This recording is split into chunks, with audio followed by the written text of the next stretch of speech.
Hello everybody and welcome back to Creature Archives. This is Survive, Adapt, Evolve, the series where we explore how creatures from both real life and fantasy might fare in entirely different worlds. Today we'll be asking the question, could Monster Hunter's Nargacuga survive Ark Survival's Aberration? Nargacuga, a master of stealth. This wyvern is an apex predator of dense forest built for agility and ambushes.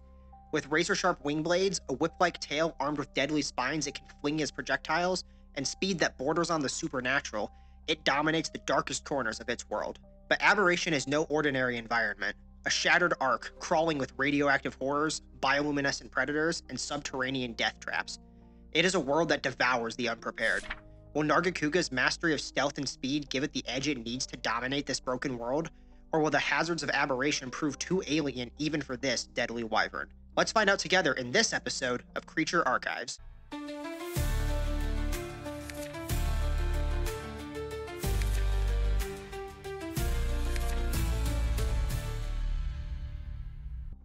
Before we dive into this video, there are some important ground rules to set. We are of course placing a creature from one video game universe into another, and that means we're dealing with two worlds that don't always follow real-world physics. Both Monster Hunter and Ark Survival Evolved are famous for their oversized creatures and some questionable physics. Since both worlds share this same phenomena, for this video we will be assuming that all creatures, including Nargacuga, retain their in-game proportions, abilities, and physical capabilities. That means Nargacuga will remain the lightning-fast, stealthy powerhouse we see in Monster Hunter, and the denizens of Aberration will also retain their size and abilities. This approach will let us focus on how these creatures would interact based on what we know from their games, and will help keep us from losing what makes them special in the first place. In addition, we will primarily be focusing on base Nargacuga throughout the video, but we'll touch on a few subspecies briefly where relevant. To be clear, subspecies are considered natural evolutionary offshoots of the base monster, not supernatural upgrades or extreme individual mutations. For the purposes of this analysis, we will be including Green Nargacuga and Lucent Nargacuga as viable evolutionary variants. We will not be including deviants or other enhanced variations such as Silverwind Nargacuga or Risen Lucent Nargacuga, as those forms are either hyper-evolved individuals or possess characteristics outside of natural biological variation. To determine how well Nargacuga could survive here, we will evaluate them across four key categories: habitat adaptability, competition and predation, dietary compatibility, and reproductive success. Each category will be rated out of 10, leading to a final survival score. And stick around after this because we'll also explore how Nargacuga might evolve over time to better suit the subterranean world. Habitat adaptability. Transitioning from the dense jungles and shadowy forests of the Monster Hunter world to the twisted subterranean chaos of Ark's Aberration would be a significant shift for any creature. But for the Nargacuga, it may actually feel like a home away from home. Nargacuga are no strangers to darkness. They dwell in regions like the ancient forest, flooded forest, and jungle, environments rich in layered terrain, thick undergrowth, and minimal light. Aberration, for all its strangeness, offers similar conditions to Nargacuga's typical habitat. The fertile chamber provides lush bioluminescent vegetation, with enough cover and vertical terrain to suit the Nargacuga's ambush tactics. Green Nargacugas in particular would thrive in this region, using their green fur to blend into the plentiful plant life and their poison barbs to take down large prey from a distance. The luminous marshlands is a mix of glowing fungal jungle and swamp riddled with vertical cliffs and strange terrain. It would be the perfect stalking ground for Lucent and regular Nargacuga alike. However, radiation exposure would be a critical hazard, so any Nargacugas would need to quickly learn to avoid irradiated zones like the red zone entirely. The surface of Aberration, scorched by deadly radiation and heat during the day, would be completely unsuitable. Although Nargacuga could venture there briefly at night, it lacks any real incentive to do so. Environmental hazards like toxic spores, elemental pools, and earthquakes are common in Aberration, but Nargacuga's incredible agility, heightened awareness, and cautiousness would give it a fighting chance to avoid most of these dangers. Its powerful limbs, gliding membrane, and flexible tail would allow it to traverse Aberration's treacherous terrain with ease, hopping between ledges, scaling walls, and slipping through dense vegetation unnoticed. The strange flora and geography might initially pose a challenge, but Nargacuga is a highly adaptable predator. Given time, it would learn new terrain layouts and to avoid hazardous areas. With all of this in mind, Nargacuga's combination of stealth, mobility, and environmental awareness would make it incredibly well suited for life in Aberration's shadowy depths, as long as it avoided the radiation zones. This scores Nargacuga a habitat and adaptability rating of 9 out of 10. Dietary compatibility. In the world of Monster Hunter, Nargacugas are highly efficient ambush predators that rely on stealth, agility, and precise strikes to bring down prey.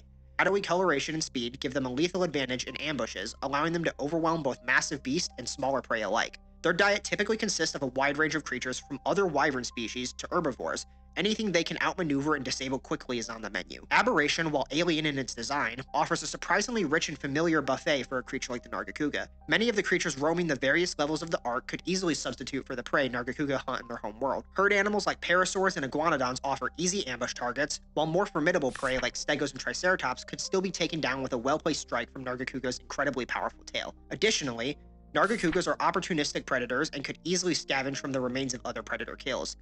Their patience and stealth mean they could observe fights between predators and swoop in after the dust settles, grabbing a quick meal with minimal risk. One factor that would limit most predators in Aberration is how fragmented Aberration's prey populations are. With the Ark's vertical layout, collapsed biomes, and hazardous zones like the radioactive regions or the dangerous surface, prey animals could be isolated into distinct pockets, meaning a predator might have to travel farther and expend more energy locating reliable food sources. Luckily, however, Nargacugas are more than equipped to quickly travel between regions thanks to their superb climbing, gliding, and flight capabilities, meaning I don't think it would have any trouble at all consistently locating food. So, given Aberration's diversity and appropriately sized prey, and the Nargacuga's adaptability as both a hunter and scavenger, this world should offer more than enough food to support it. This scores Nargacuga a Dietary Compatibility rating of this channel's first ever 10 out of 10. Competition and Predation. On its home turf, the Nargacuga is a master predator, lightning fast, hyper-agile, and highly intelligent. On Aberration, however, it enters a world already teeming with apex threats. But while it may be a newcomer, it brings tools to the table that few, if any, of Aberration's predators can match. Nargacuga individuals typically measure around 17 meters in length and weigh approximately 4.5 tons, though some exceptional specimens can reach 23.5 meters and 7 tons. This places larger specimens in the same general size bracket as many of Aberration's top apex predators, such as Spinosaurus, Carcanos, rock drakes, and reaper kings, all of which hover around 20 to 24 meters long. On sheer size alone, Nargacuga is already competitive, but it's the way Nargacuga moves and fights that completely changes the game. Thanks to the physics of Monster Hunter, Nargacuga retains its absurd speed, reaction time, and agility. It can blur across the battlefield, change direction mid-air, and leap with shocking force and accuracy. In short, nothing on Aberration can match it in terms of raw speed or evasive capability. That advantage alone allows Nargacuga to avoid fights it can't win and punish those that dare to make the mistake of underestimating it. This agility is also paired with intelligence. Nargacuga isn't a reckless killer, aggressive yes, but it is a patient and observant hunter. Known in the Monster Hunter universe for carefully sizing up its targets, it only engages when it has a clear advantage or a guaranteed escape route. On Aberration, that kind of calculated aggression would be key to its survival. Smaller predators like Ravagers and Nameless are dangerous in their own right, but even in large packs would be no match for even a single Nargacuga. Against Spinosaurus, Nargacuga would likely avoid encounters near water, where Spinos are strongest. On land, Spinos would have a weight advantage, but Nargacuga's speed and ambush style would allow it to land precise, brutal hits before disengaging. Not to mention, Nargacuga's ability to launch large, sharp spines from its tail would allow it to attack without risking getting trapped by the Spinos' powerful jaws and claws. Carcanos may be a bit tougher to deal with due to their strong armored exoskeletons, but Nargacugas are known for their powerful piercing and slashing capabilities, so they may be able to pierce their exoskeleton. That being said, a fight between these two would likely be rare due to their very different niches. When it comes to rock drakes, Nargacuga faces its closest ecological rival. Both use camouflage, both favor vertical terrain, and both excel in stealth. Rock drakes are likely tougher and more physically robust, but Nargacuga is faster, more flexible, and better at rapid repositioning. Their encounters would likely be tense, silent shadow duels, each trying to outstealth the other. However, Nargacuga has something in this area the rock drake lacks: echolocation, effectively nullifying the rock drake's camouflage. This, coupled with Nargacuga's superior agility, would likely give it the upper hand, giving it the win in a hostile encounter more often than not. Reaper Kings are an order of magnitude more dangerous than any of the previously mentioned predators. Heavily armored, aggressive, and capable of producing powerful acid, they're not predators you overpower easily. In a one-on-one encounter, Nargacuga would struggle to break through their tough armor and superior strength. Luckily, Nargacuga doesn't need to fight them. It has all the tools it needs to avoid or escape an encounter effectively. Its speed, stealth, and spatial awareness would let it detect and retreat from Reapers before they get too close in most circumstances. And then there are the Reaper Queens. Towering over 45 meters long and built like living tanks, they vastly outsize the Nargacuga. In a direct confrontation, a Reaper Queen would undoubtedly win, but that's where the Nargacuga's intelligence and speed comes into play. Nargacugas would quickly learn to stay well out of the way of any Reaper Queen they come across. Nargacuga can't overpower every threat in Aberration, but it doesn't need to. Its speed, tactical intelligence, and calculated aggression lets it avoid danger, outcompete rivals like rock drakes, and thrive even in the presence of monsters like Reapers. This scores Nargacuga a competition and predation rating of 9 out of 10. Reproductive Success. Nargacuga, like most flying wyverns, reproduce by laying eggs. Though Monster Hunter does not show explicit nesting or parenting behavior, we know from ecological notes and in-game encounters that Nargacuga prefer dark, secluded habitats ideal for nesting in Aberration's shadowy biomes. Its preference for remote, hard-to-reach locations combined with its exceptional stealth makes it likely that Nargacuga will be highly effective at hiding and guarding its nest. Territorial and intelligent, Nargacuga is known for being fiercely protective of its territory, even when undisturbed, which further suggests nest-guarding behavior. In a hostile environment like Aberration, where predators abound and visibility is low, this defensive behavior becomes even more advantageous. Nargacuga can nest in elevated caverns, fungal thickets, or deep crevices, anywhere that limits access and enhances its natural camouflage. Its incredible agility and situational awareness means it can detect threats early and either eliminate them with a surprise attack or draw them away with decoy maneuvers. While Nargacuga appears to be a solitary breeder, its combination of stealth, aggression, and intelligence gives it a strong chance of successfully raising offspring, even in a world as unforgiving as this. The only limitation is that, like many apex predators, Nargacuga likely breeds infrequently and produces a small number of eggs per clutch. This slower rate of reproduction slightly lowers its score, but overall, its tactics and instincts give it a solid advantage in passing on its genes. This scores Nargacuga a reproductive success rating of 8 out of 10. Final survival score, 9 out of 10. This makes Nargacuga currently the highest scoring creature of the Survive, Adapt, Evolve series on this channel. Nargacuga is remarkably well suited to life in Aberration. Its blend of speed, stealth, and intelligence gives it a distinct edge in a world where danger lurks around every corner. It can navigate the uneven terrain with ease, strike from the shadows, and disengage from threats faster than any native predator.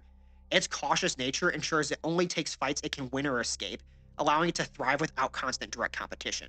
Aberration's fragmented prey population and competitive predator field present challenges, but Nargacuga's adaptability, hunting efficiency, and stealth help mitigate those risks. Its reproductive habits, though less prolific than some species, are bolstered by its strong territorial instincts and choice of secluded nesting grounds. While not invincible, Nargacuga would not just survive in Aberration, it would carve out a formidable niche as one of the most elusive and deadly hunters any of the Arks have ever seen.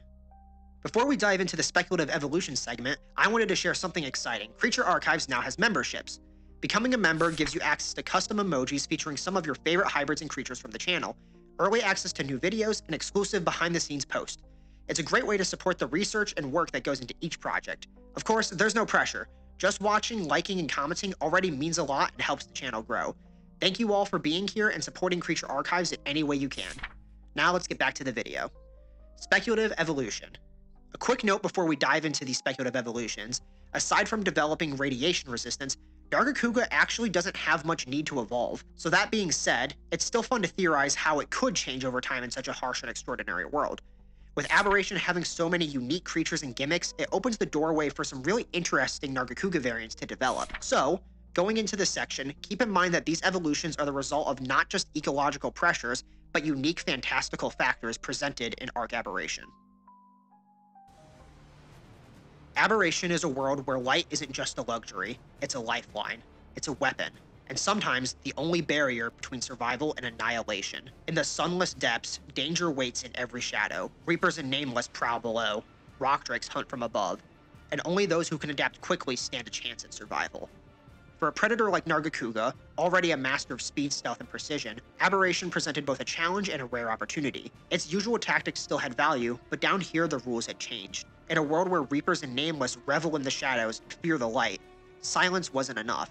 To survive, it would need a way to combat the darkness, and so, it changed. What emerged was something new, something sleeker, smarter, a subspecies forged not only to evade the horrors of the dark, but to drive them back with flashes of living light. Introducing the Flashfang Nargacuga, a bioluminescent pack-hunting predator evolved for surgical precision in the pitch-black depths of Aberration. These creatures are considerably smaller than their mainland relatives, measuring just 5 to 7 meters long, roughly a third the size of a standard Nargacuga. But this reduced size isn't a weakness, it's an advantage. It allows them to move silently and efficiently, stay agile, and coordinate in ways that their larger cousins never could. What truly sets them apart, though, is their charge-based bioluminescence. Much like Aberration's native charge creatures, like bulbdogs, glowtails, and featherlights, the Flashfangs passively absorb energy from the strange ambient charge that permeates the ecosystem. This energy is stored in glowing sacs along their spines, shoulders, and tails. But how did such an adaptation evolve? The answer lies in Edmundium, or as it is more commonly known, element, the bizarre substance at the heart of aberration. Found in molten pools deep beneath the surface, traces of Edmundium have spread through the soil over generations, subtly reshaping the flora and fauna exposed to its influence. Even if it is not the direct source of the charge emitted by many of aberration's bioluminescent organisms, it's theorized that its presence may have incited gradual changes, mutations that eventually led to the development of charge organs in some species. Flashfangs took this adaptation and weaponized it. When activated, their bioluminescent sacs emit rapid, blinding flashes, strong enough to disorient prey or even repel nameless and reapers in close quarters. It's not just a survival tool, it's a hunting strategy. Packs of 4 to 6 flashbangs stagger their flashes, creating moments of confusion and darkness before another burst of blinding light. In that chaos, they dart in, striking eyes, tendons, and vital spots with terrifying precision. They communicate using tail flicks, ultrasonic chirps, and synchronized pulses of light, displaying complex group tactics and high intelligence. They're not just fast, they're highly coordinated. Despite their efficiency, flashfangs remain cautious like their ancestors. If a flash fails to disorient or prey proves too tough, they'll vanish back into the shadows without hesitation. Of course, the strategy does come with trade-offs. Their lighter bodies can't take much punishment, and without sufficient ambient charge, their signature hunting style becomes far harder to execute. But, in the glowing caverns and forgotten tunnels of aberration, few predators are as unnerving or as deadly as a flashfang pack waiting in the dark, just out of sight. Aberration doesn't forgive mistakes. Sometimes, it doesn't even let death be the end. Every creature that calls this cursed Ark home lives on borrowed time. And when one of Aberration's apex predators, a Reaper Queen, targets you, that time is usually up. Most Nargacugas are perceptive and fast enough to avoid a Reaper Queen's deadly clutches, but in one rare, horrifying instance, it wasn't. A Nargacuga found itself caught off guard by a Reaper Queen, but it was not granted a swift death. There was a much worse fate in store. The Reaper Queen implanted the Nargacuga with its egg like it would any other creature, but something wasn't right.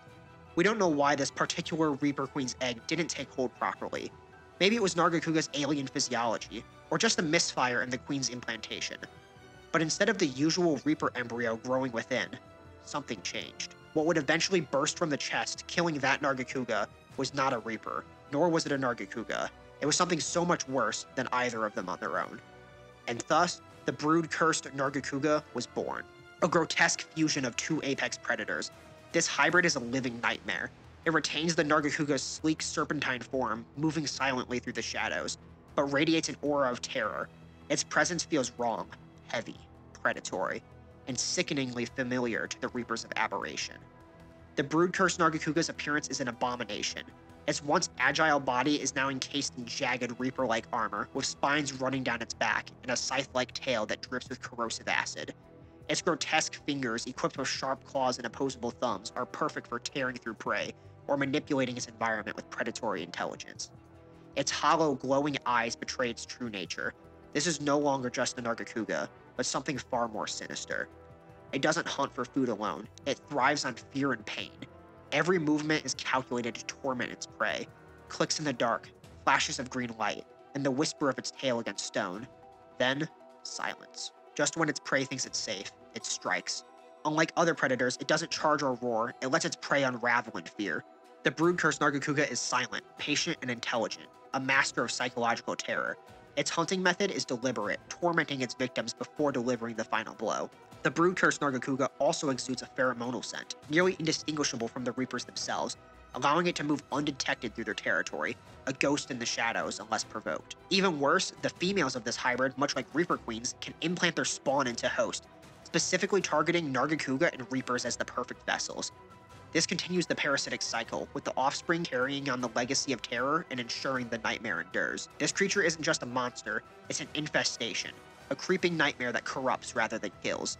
It blurs the line between predator and parasite, ensuring Aberration's horrors multiply with each new generation. Once unleashed, the Broodcursed Nargacuga doesn't merely hunt, it spreads terror, consumes, and dominates. In the dark depths of Aberration, it's only a matter of time before it claims more victims and more hosts.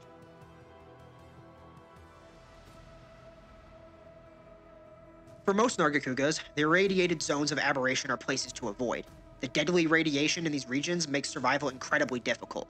Yet, over many generations, some variants of Nargacuga have proven more resilient than others. Among them, the lucent Nargacugas were the first to adapt. With their natural immunity to poison, they were able to survive in the upper irradiated zones of aberration. Their genetic resistance to toxins kept them safe, and for generations they thrived, untouched by the dangers of radiation and free from competition with other predators like the black and green Nargacugas. However, a strange, almost unnatural pull began to draw some of these lucent Nargacuga deeper into the irradiated underworld, into the very depths of Aberration's cavernous mazes. A hum resonated through the depths, an irresistible force guiding them toward it. They journeyed deeper, seeking warmth, strength, and the promise of power. What they found, however, was something beyond their comprehension, something that would ascend them. This force, known as Element or Edmundium, was unlike anything they'd encountered before. Part energy, part organic material, Element had infinite potential, with a mind of its own. It is capable of transforming living organisms, reshaping them into something far more powerful than they were. Under its influence, the first corrupted Nargacuga was born. The changes were immediate and brutal. Their sleek black fur began to erode in places, revealing raw pockets of element within their bodies. The barbs on their tails became jagged, razor-sharp elemental shards, tools of destruction and power. The wings that once allowed them to move with precision became lethal, transforming into glowing blue blades charged with elemental energy. These wings could now cut through nearly any substance, acting as both weapons and shields. Their tails, once only used for balance and swift strikes, became even more deadly.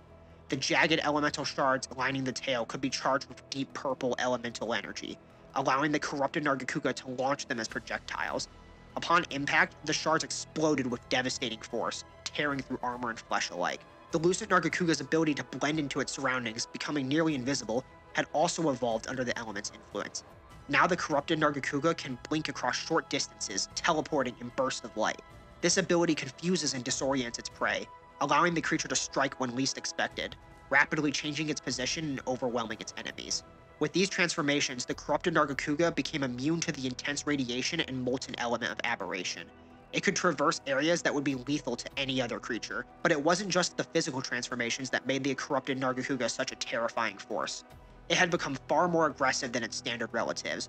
The once cautious Nargacuga, who would carefully stalk its prey, had been replaced by a relentless, bloodthirsty predator. Anything that moved was now a target. The corrupted Nargacuga pursued its prey with an unyielding ferocity, using its new abilities to outmaneuver and overpower anything in its path. Even the mighty Reaper Queens, creatures known for their fearsome strength, kept their distance. Wary of this new predator, the corrupted Nargacuga no longer cared for subtlety or caution. Its aggression had become its defining trait, and it was no longer the calculated predator it once was. It attacked first, and it attacked relentlessly. It was a creature that had ascended beyond its former self, both in power and savagery, a force of pure terror in the irradiated depths of aberration. Thanks for watching this episode of Survive, Adapt, Evolve. If you enjoyed the video, don't forget to like and subscribe so you won't miss any future content. A special shout out to our channel members. Thank you for your support. Until next time, stay curious, and I'll see you all in the next video.